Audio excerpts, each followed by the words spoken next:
warahmatullahi wabarakatuh. Saya Afnan Mahir Joyo dan di sini saya akan menjelaskan tentang konsumen.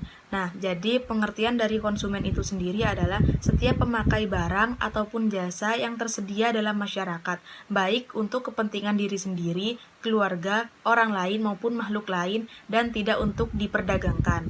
Konsumen ini dikelompokkan menjadi dua, yaitu konsumen antara dan konsumen akhir. Konsumen antara ini maksudnya adalah distributor, agen, dan pengecer. Nah, mereka ini membeli barang bukan untuk dipakai, melainkan untuk diperdagangkan. Sedangkan pengguna barang ini adalah disebut dengan konsumen akhir. Yang disebut dengan konsumen akhir ini adalah konsumen yang memperoleh barang ataupun jasa bukan untuk dijual kembali, melainkan untuk digunakan baik bagi kepentingan dirinya sendiri, keluarga, orang lain maupun makhluk hidup lain. Dan kebanyakan pakar ekonomi mengasumsikan bahwa konsumen ini merupakan pembeli ekonomis, yakni orang yang mengetahui semua fakta secara logis, membandingkan pilihan yang ada berdasarkan biaya dan nilai manfaat yang diterima untuk memperoleh kepuasan terbesar dari uang dan waktu yang mereka korbankan. Dan untuk yang selanjutnya yaitu ada pengertian dari perilaku konsumen. Nah, di sini ada beberapa pengertian perilaku konsumen yang dikemukakan oleh para ahli, diantaranya adalah menurut Mangkunegara, yaitu perilaku konsumen ini adalah tindakan-tindakan yang dilakukan oleh individu, kelompok ataupun organisasi yang berhubungan dengan proses pengambilan keputusan dalam mendapatkan, menggunakan barang-barang atau jasa ekonomis yang dapat dipengaruhi oleh lingkungan. Sedangkan menurut Winardi dalam Suwarman, definisi dari perilaku konsumen ini adalah perilaku yang ditunjukkan oleh orang-orang dalam merencanakan, membeli, dan menggunakan barang-barang ekonomi dan jasa. Jadi dari definisi di atas yang telah saya bacakan, dapat disimpulkan bahwasanya perilaku konsumen ini adalah sebuah atau sejumlah tindakan-tindakan nyata individu atau yang disebut dengan konsumen yang dipengaruhi oleh faktor-faktor internal dan eksternal yang mengarahkan mereka untuk menilai, memilih, mendapatkan, dan menggunakan barang dan jasa yang diinginkannya. Selanjutnya yaitu ada peranan konsumen dalam pembelian. Dan menurut Abdullah dan Tantri, 5 peran yang berbeda yang mungkin terjadi dalam suatu keputusan membeli, yaitu yang pertama ada orang yang mengambil inisiatif atau disebut dengan inisiator, yaitu orang yang pertama kali menyarankan membeli suatu produk atau jasa tertentu. Yang kedua yaitu ada orang yang mempengaruhi atau disebut dengan influencer, yaitu seseorang yang pandangan atau nasihatnya memiliki pengaruh terhadap keputusan akhir. Yang ketiga yaitu orang yang mengambil keputusan atau decider, yaitu orang yang memutuskan pada salah satu seluruh komponen atau keputusan membeli, apakah membeli atau tidak, apa yang akan dibeli, bagaimana pembelinya, atau di mana pembelinya. Yang keempat yaitu ada orang yang membeli atau buyer, yaitu orang yang akan melakukan pembelian sesungguhnya. Dan yang kelima yaitu ada orang yang memakai atau user, yaitu orang yang akan mengkonsumsikan atau memakai produk ataupun jasa. Selanjutnya yaitu ada faktor-faktor yang mempengaruhi perilaku konsumen. Untuk yang pertama yaitu ada faktor kebudayaan. Faktor kebudayaan ini adalah merupakan faktor penentu paling pokok dari keinginan dan perilaku seseorang. Dan faktor-faktor tersebut adalah yang pertama yaitu ada subbudaya. Subbudaya ini adalah maksudnya kelompok orang dengan sistem nilai terpisah berdasarkan pengalaman dan situasi kehidupan subbudaya yang timbul karena faktor ras, kebangsaan, agama, lokasi geografis, dan lain sebagainya. Yang kedua yaitu ada kelas sosial.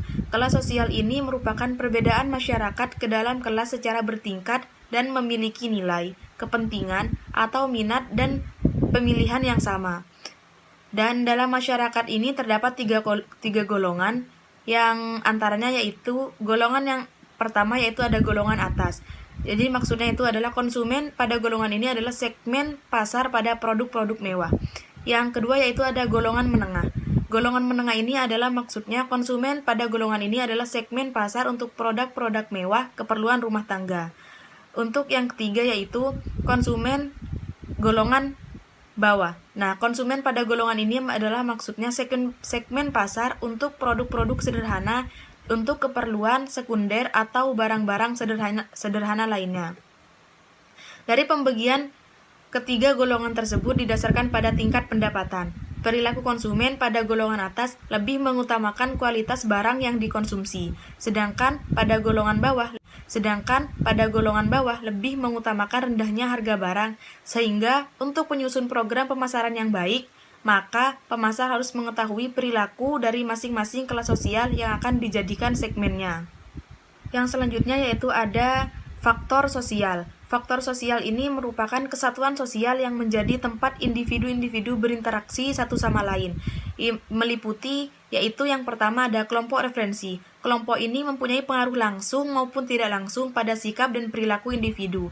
Kelompok ini antara lain kelompok-kelompok masyarakat, kelompok kerja, dan lain sebagainya. Masing-masing dari kelompok ini mempunyai pelopor opini yang mempengaruhi anggota lain dalam hal membeli suatu produk.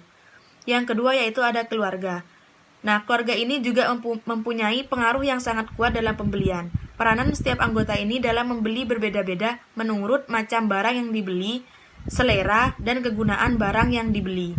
Yang ketiga yaitu ada peran dan status. Posisi seseorang mempengaruhi dalam pembelian suatu produk, di mana pembelian suatu produk dapat mencerminkan peran dan status seseorang dalam golongan tertentu. Yang ketiga yaitu ada faktor-faktor pribadi. Jadi faktor pribadi ini mempengaruhi perilaku pembelian seseorang meskipun pengaruh sifat kepribadian seseorang konsumen terhadap pandangan dan perilaku pembelian sangat bersifat umum, yaitu terdiri dari yang pertama, usia dan tahap siklus hidup. Kebutuhan dan keinginan dari konsumen ini selalu berubah-ubah selama hidupnya dengan menyesuaikan usia yang terus bertambah. Jadi pembelian ini dibentuk oleh tahap siklus hidup individu sehingga pemasar hendaknya memperlihatkan perubahan minat pembelian yang terjadi serta berhubungan dengan siklus hidup manusia. Yang kedua yaitu ada pekerjaan. Pada pola konsumsi individu juga dipengaruhi oleh pekerjaan yang digelutinya. Yang ketiga yaitu ada situasi ekonomi. Keadaan ekonomi sangat mempengaruhi sikap individu dalam mengambil keputusan dalam pemilihan suatu produk. Yang keempat yaitu ada gaya hidup. Pola hidup konsumen tercermin dalam aktivitas, minat, dan opini. Gaya hidup konsumen menggambarkan seseorang secara keseluruhan yang berinteraksi dengan lingkungannya. Yang kelima yaitu ada kepribadian. Kepribadian ini adalah sekumpulan karakteristik perilaku yang dimiliki oleh individu dan bersifat permanen. Selain itu, kepribadian merupakan pola perilaku yang konsisten dan bertahan lama. Untuk yang keempat yaitu ada faktor-faktor psikologi. Kebutuhan yang bersifat psikologis adalah kebutuhan yang timbul dari keadaan psikologis tertentu seperti kebutuhan untuk diakui, harga diri, dan kebutuhan untuk dapat diterima di lingkungannya. Pilihan pembelian seseorang juga dipengaruhi oleh 4 faktor psikologis antara lain motivasi, persepsi, pembelajaran, keyakinan, dan sikap. Nah, 4 dari faktor tersebut dijabarkan sebagai berikut. Yang pertama yaitu ada motivasi. Motivasi ini maksudnya adalah kebutuhan yang mendorong seseorang secara kuat untuk mencari kepuasan atas kebutuhan tersebut. Suatu kebutuhan akan menjadi motivasi apabila kebutuhan itu telah mencapai tingkat tertentu. Yang kedua yaitu ada persepsi. Persepsi adalah proses seseorang dalam memilih, mengorganisir, dan menginterpretasikan informasi untuk membentuk gambaran keseluruhan yang berarti. Yang ketiga yaitu ada pembelajaran. Pembelajaran ini menunjukkan perubahan perilaku individu yang dikarenakan pengalaman. Untuk yang keempat yaitu ada keyakinan dan sikap. Keyakinan ini merupakan pemikiran deskriptif yang dianut seorang tentang sesuatu, sedangkan sikap menggambarkan pengalaman seseorang yang mendukung evaluasi, perasaan, dan kecenderungan yang konsisten atas suka atau tidak sukanya terhadap sesuatu. Untuk yang selanjutnya yaitu ada pendekatan pelaku konsumen. Menurut Abraham Maslow, terdapat 3 pendekatan utama dalam perilaku konsumen, yaitu yang pertama ada pendekatan interpresif. Pendekatan ini menggali secara mendalam perilaku konsumsi dan hal yang mendasarinya. Studi ini dilakukan melalui wawancara panjang dan focus group discussion untuk memahami apa makna sebuah produk dan jasa bagi konsumen dan apa yang dirasakan dan dialami konsumen ketika membeli dan menggunakannya. Yang kedua yaitu ada pendekatan tradisional yang didasari pada teori dan metode dari ilmu psikologi kognitif, sosial, dan behavioral, serta ilmu sosiologi. Pendekatan ini bertujuan untuk menggambarkan teori dan metode untuk menjelaskan perilaku dan pembuatan keputusan konsumen. Studi ini dilakukan melalui eksperimen tentang bagaimana seorang konsumen memproses informasi, membuat keputusan, serta pengaruh lingkungan sosial terhadap perilaku konsumen. Yang ketiga yaitu ada pendekatan sebagai sains marketing yang didasari pada teori dan metode dari ilmu ekonomi dan statistika. Pendekatan ini dilakukan dengan mengembangkan dan menguji coba model matematika berdasarkan hierarki kebutuhan manusia. Menurut Abraham Maslow, untuk memprediksi pengaruh strategi marketing terhadap pilihan dan pola konsumsi yang dikenal dengan sebutan moving rate analysis. Menurut Abraham Maslow, untuk memprediksi pengaruh strategi marketing terhadap pilihan dan pola konsumsi yang dikenal dengan sebutan moving rate analysis. Dari ketiga pendekatan ini yaitu sama-sama memiliki nilai yang tinggi dan memberikan pemahaman atas perilaku konsumen dan strategi marketing dari sudut pandang dan tingkatan analisis yang berbeda. Jadi sebuah perusahaan itu dapat saja menggunakan salah satu atau seluruh pendekatan tersebut, tergantung permasalahan yang dihadapi oleh perusahaan tersebut. Saya Indrinia Diah Putri Islamiyah NIM 059 di sini akan menjelaskan mengenai nilai guna. Yang pertama yaitu pengertian teori nilai guna. Nilai guna seringkali digunakan sebagai istilah untuk mendeskripsikan komoditas tertentu atau manfaat suatu komoditas. Teori utility sering digunakan sebagai pendekatan dalam menjelaskan perilaku konsumen, pokok persoalan ekonomi yang dihadapi oleh setiap orang dalam perannya sebagai konsumen membutuhkan bermacam barang dan jasa yang semua harus diimbangi dengan kemampuan membeli. Konsumen harus berhadapan dengan pilihan jenis dan jumlah barang ataupun jasa yang harus dibeli serta harga yang harus dibayar untuk mendapatkan barang dan jasa yang dituju. Utility atau daya guna suatu barang sebenarnya berarti kemampuan barang tersebut untuk memenuhi kebutuhan manusia secara objektif. Selanjutnya saya akan menjelaskan mengenai kepuasan marginal. Marginal utility merupakan perubahan terhadap total utility setiap terjadi penambahan unit barang atau jasa yang dikonsumsi. Selanjutnya yaitu jenis-jenis nilai guna. Terdapat 4 jenis nilai guna yaitu sebagai berikut. Yang pertama yaitu place utility atau nilai guna tempat. Nilai guna tempat merupakan nilai guna produk yang berhubungan dengan bagaimana produk tersedia di tempat yang dapat dijangkau oleh konsumen, di mana produk seharusnya tersedia di tempat yang mudah dijangkau oleh konsumen. Yang kedua yaitu form utility atau nilai guna bentuk. Nilai guna bentuk merupakan nilai yang diciptakan oleh suatu bisnis dengan menggabungkan bahan-bahan dan komponen-komponen tertentu untuk menghasilkan suatu produk. Nilai guna bentuk merupakan nilai guna produk yang berhubungan dengan bentuk produk yang dipasarkan oleh produsen. Yang ketiga yaitu time utility atau nilai guna waktu. Nilai guna waktu merupakan nilai guna produk yang berhubungan dengan bagaimana produk dapat diakses oleh konsumen pada waktu produk tersebut dibutuhkan. Yang keempat yaitu possession utility atau nilai guna kepemilikan. Nilai guna kepemilikan adalah nilai guna produk yang berhubungan dengan perubahan kepemilikan produk dari satu orang ke orang lain. Nilai guna kepemilikan terbentuk ketika seseorang konsumen membeli suatu produk dari produsen untuk memenuhi kebutuhannya.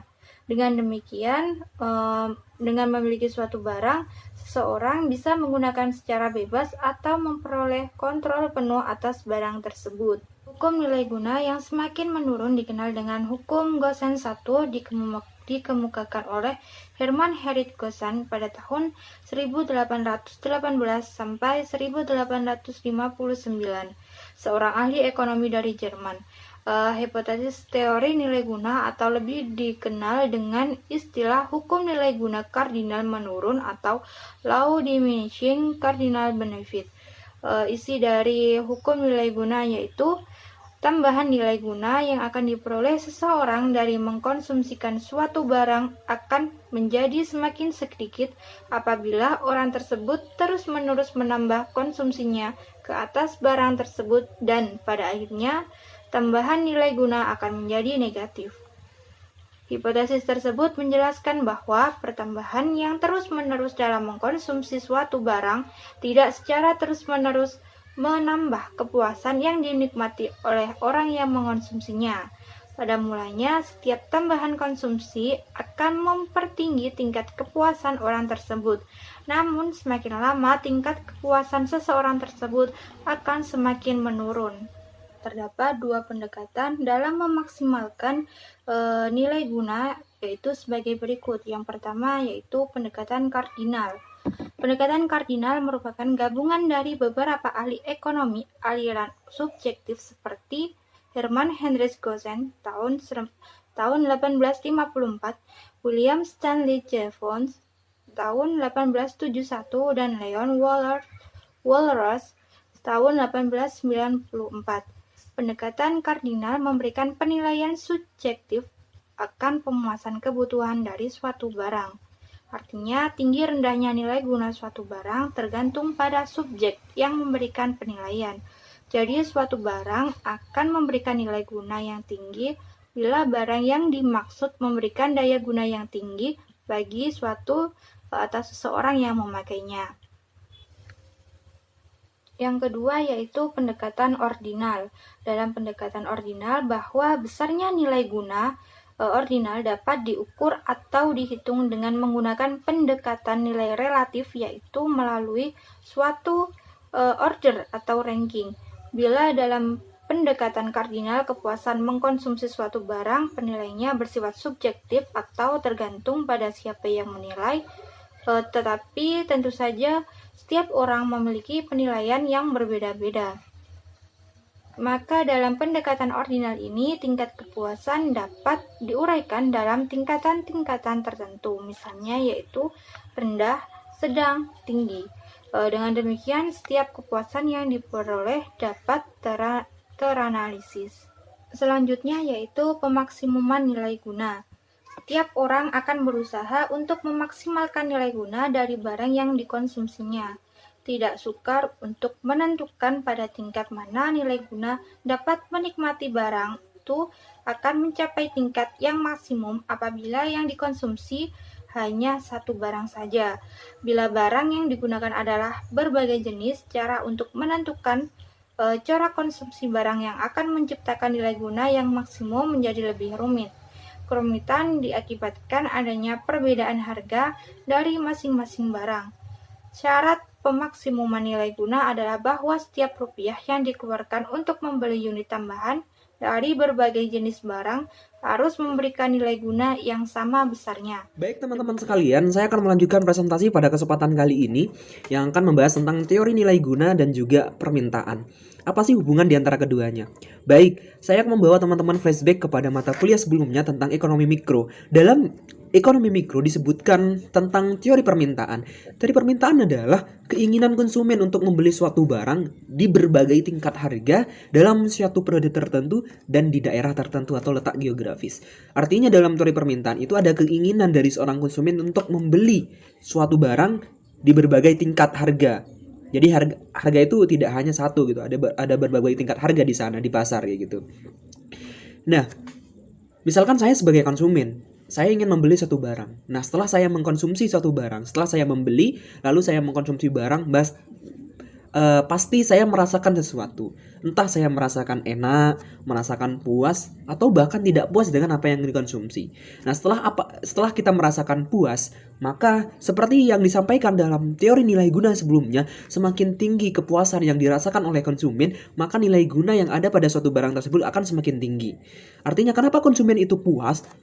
Kenapa konsumen itu merasakan kepuasan, merasakan kenyang setelah mengkonsumsi? Berarti dari barang yang ada itu memiliki nilai guna yang semakin tinggi. Begitupun sebaliknya, kalau konsumen merasa tidak puas, maka nilai guna yang ada di suatu barang tersebut akan menurun atau rendah seperti itu. Maka setelah kita merasakan kepuasan, maka ini akan mempengaruhi nilai guna yang ada pada suatu barang. Kalau misalkan kita merasa puas, maka ada keinginan kita untuk membeli kembali barang tersebut. Misalkan saya makan roti, beli di toko A, dan ternyata rotinya enak gitu. Sehingga dengan apa yang kemudian saya rasakan ini, berarti roti itu memiliki nilai guna yang tinggi gitu. Dengan adanya hal tersebut, saya pengen kembali membeli daripada roti tersebut gitu. Sehingga terus berulang dan seterusnya. Sehingga ini akan mempengaruhi permintaan yang ada di pasar kayak gitu. Kemudian dalam hal ini teman-teman ada dua faktor yang mempengaruhi permintaan dalam suatu barang. Yang pertama, efek penggantian, kemudian yang kedua adalah efek pendapatan. Lalu apa sih efek penggantian itu? Efek penggantian itu bisa dikatakan perubahan harga suatu barang mengubah nilai guna marginal per rupiah dari barang yang mengalami perubahan harga tersebut. Nilai guna marginal itu adalah nilai guna yang dipengaruhi oleh peningkatan atau penurunan dari tingkat harga atau dari harga tersebut gitu. Sehingga perubahan harga suatu barang itu mengubah nilai guna. Contohnya begini teman-teman. Kalau harganya semakin naik, maka otomatis kita sebagai pembeli dalam teori sebelumnya, kita akan semakin enggan untuk membeli gitu. Karena kok harganya naik, artinya di sini perasaan saya untuk membeli itu semakin sedikit gitu. Karena harganya naik gitu. Nah, ketika harganya naik, maka ini akan mempengaruhi nilai guna daripada barang tersebut. Artinya nilai guna ini dipengaruhi oleh harga seperti itu. Kalau harganya naik, otomatis saya cenderung tidak akan membeli lagi barang tersebut sehingga nilai guna yang ada di dalam barang tersebut tidak bisa kita rasakan. Artinya semakin rendah. Tuh. Simpelnya seperti itu, teman-teman. Kemudian yang kedua adalah efek pendapatan. Dalam efek pendapatan ini, kalau pendapatan tidak mengalami perubahan, maka kenaikan harga menyebabkan pendapatan real menjadi semakin sedikit. Kalau pendapatan tidak mengalami perubahan, maka kenaikan harga itu tidak menyebabkan pendapatan real ini menjadi naik atau turun gitu. Kemudian, atau bisa dikatakan kemampuan pendapatan yang diterima untuk membeli barang-barang menjadi bertambah kecil dari sebelumnya. Artinya begini, kalau misalkan sebelumnya saya mendapat gaji sebesar 50 juta, misalkan 1 bulan gitu ya. Akan tetapi dengan adanya pandemi, gaji saya menjadi 25 juta. 50 juta itu cukup untuk dikonsumsi dalam 1 bulan misalkan. Akan tetapi dengan gaji yang 25 juta itu tidak cukup untuk dikonsumsi selama 1 bulan. Artinya kalau misalkan pendapatan ini tidak mengalami kenaikan atau mengalami penurunan, maka ini akan mempengaruhi kita untuk membeli suatu barang. Artinya saya tidak akan bisa membeli barang yang sebelumnya saya beli gitu. Misalkan tadi saya membeli roti dengan gaji 50 juta. Nah, tapi setelah saya gaji 25 juta saya tidak bisa membeli roti tersebut gitu. Sehingga penurunan harga suatu barang menyebabkan pendapatan real bertambah. Kenapa kemudian penurunan harga dapat menyebabkan pendapatan real bertambah, dan ini akan mendorong konsumen menambah jumlah barang yang dibelinya. Seperti itu. Kalau misalkan harganya turun nih, harganya barangnya tersebut turun dan pendapatan kita masih sama, maka otomatis kita pasti ingin membeli barang tersebut karena pendapatan kita masih sama dan juga harga daripada barang tersebut menurun gitu. Artinya dalam efek pendapatan ini, kalau misalkan pendapatan kita berkurang, maka keinginan kita untuk membeli suatu barang tersebut itu menjadi kurang juga, menjadi rendah atau bahkan tidak akan membelinya gitu. Sehingga ketika kita sudah mengkonsumsi barang tersebut, pasti di sana ada yang namanya nilai guna itu barang itu sendiri. Yang selanjutnya adalah teori preferensi terhadap konsumen atau teori preferensi konsumen. Apa sih preferensi itu? Menurut Kamus Besar Bahasa Indonesia, preferensi adalah sebuah pilihan, kecenderungan atau minat atau kesukaan.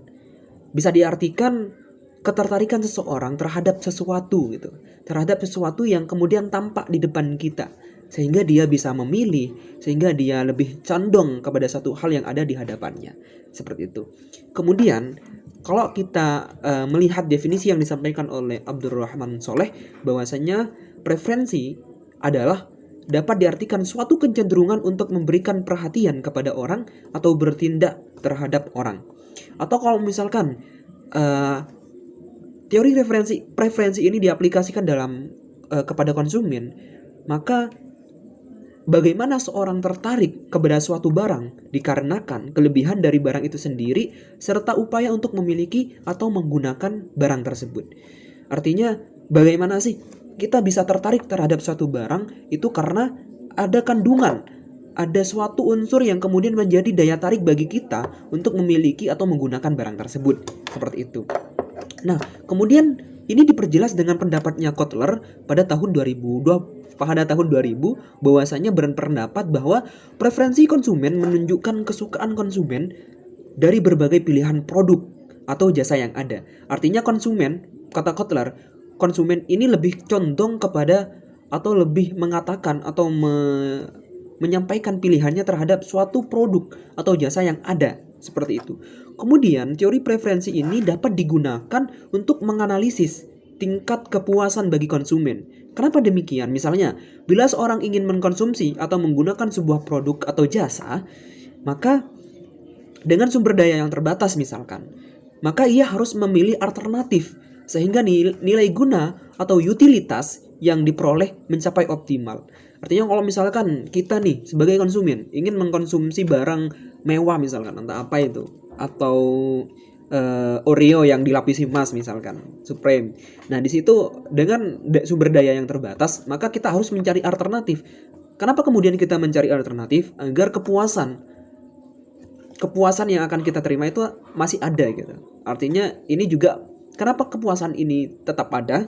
Ya, itu memperhatikan nilai guna pada suatu barang tersebut. Artinya kita harus mencari pilihan lain yang lebih kita tertarik gitu. Artinya kalau misalkan kita nggak bisa barang A, kita harus cari pilihan lain, di mana pilihan lain ini berdasarkan nilai guna yang ada gitu, untuk menciptakan kepuasan daripada diri kita sendiri gitu dalam hal mengkonsumsi. Lalu ada beberapa faktor sebenarnya yang mempengaruhi preferensi seseorang, preferensi konsumen terhadap suatu barang atau jasa yang akan digunakannya. Di sini ada beberapa faktor yang disampaikan oleh Nugroho J. Setiadi. Namun ini lebih kepada lingkup sosial, akan tetapi kita mencoba untuk menerjemahkan ke bahasa ekonomi atau bahasanya konsumen gitu ya. Yang pertama adalah faktor kebudayaan. Ada subbudaya, ada yang lebih kecil lagi, kelompok sosial dan lain sebagainya macamnya. Contohnya begini, kalau dalam faktor budaya, misalkan saya nih Abdul Wahab, ya, saya dibesarkan di Arab misalkan. Karena saya dibesarkan di Arab, ketika saya dulu di Arab, saya lebih suka mengkonsumsi makanan yang berbau ke Arab-Araban. Makan tamis misalkan, makan daging unta, atau mungkin makan yang lain sebagai macamnya yang bernuansa Arab gitu. Kemudian karena saya juga dibesarkan di Arab, maka secara tidak langsung saya lebih cenderung suka memakai baju jubah gitu. Bukan baju ya, tapi jubah gitu. Nah, dengan hal tersebut, ketika saya pulang ke Indonesia, maka saya akan merasakan kembali apa yang kemudian saya rasakan di Arab. Artinya, kalau misalkan saya disuruh makan, maka preferensi saya, kalau disuruh milih misalkan, ada makanan Arab, ada makanan asli Indonesia sendiri, maka saya akan memilih makanan Arab. Kenapa demikian? Karena memang budaya yang membentuk saya gitu. Seperti itu teman-teman contoh kecilnya. Kemudian yang kedua, ada faktor sosial. Faktor sosial ini lebih kepada keluarga, bagaimana keluarga mempengaruhi kita, bagaimana lingkungan di sekitar kita itu mempengaruhi kita. Kalau kita terjemahkan ke dalam bahasa konsumen, misalkan begitu. Di dalam keluarga kita itu lebih cenderung makan makanan vegetarian misalkan, sayur-sayuran. Maka secara tidak langsung ketika saya di luar, saya lebih memilih makanan yang lebih sayur-sayuran gitu. Karena memang ini dibawa dari keluarga saya gitu. Keluarga saya lebih suka di sini, lebih suka sayur-sayuran. Begitupun saya juga kalau disuruh milih pasti milih sayur-sayuran juga gitu. Kemudian yang ketiga ada faktor pribadi. Ini faktor pribadi bisa ada karena umur, ada pekerjaan, ada gaya hidup. Misalkan preferensi orang itu berbeda-beda. Misalkan umur ya. Umur kalau saya nih, preferensi saya kalau disuruh milih barang misalkan, suruh makan spaghetti sama Indomie misalkan. Kalau saya sebagai pemuda biasanya lebih ke spaghetti misalkan ya. Tapi kalau orang tua saya atau mbah-mbah saya itu lebih cenderung suka kepada Indomie. Kenapa? Karena faktor umur misalkan, nggak pernah kenal spaghetti dan sebagainya macamnya. Misalkan begitu teman-teman. Kemudian faktor pekerjaan, karena di lingkung pekerjaan saya ini lebih banyak pendapatannya semakin banyak, otomatis makannya yang enak-enak, KFC misalkan dan sebagainya macamnya. Gaya hidup dan seterusnya.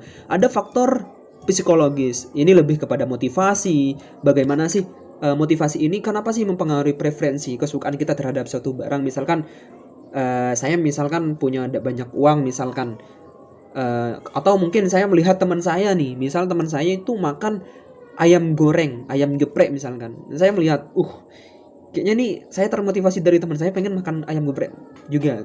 Teman saya pakai mobil misalkan, mobil Alphard misalkan. Saya termotivasi dari teman saya untuk menggunakan Alphard juga, atau Mercy dan lain sebagainya macamnya kayak gitu. Jadi itu teori referensi teman-teman, preferensi teman-teman, teori referensi pada konsumen. Itu yang dapat kami sampaikan, kurang lebihnya mohon maaf bagi teman-teman yang kurang memahami. Nanti kita diskusikan di sesi tanya jawab dan mohon masukan dari teman-teman semuanya. Assalamualaikum warahmatullahi wabarakatuh.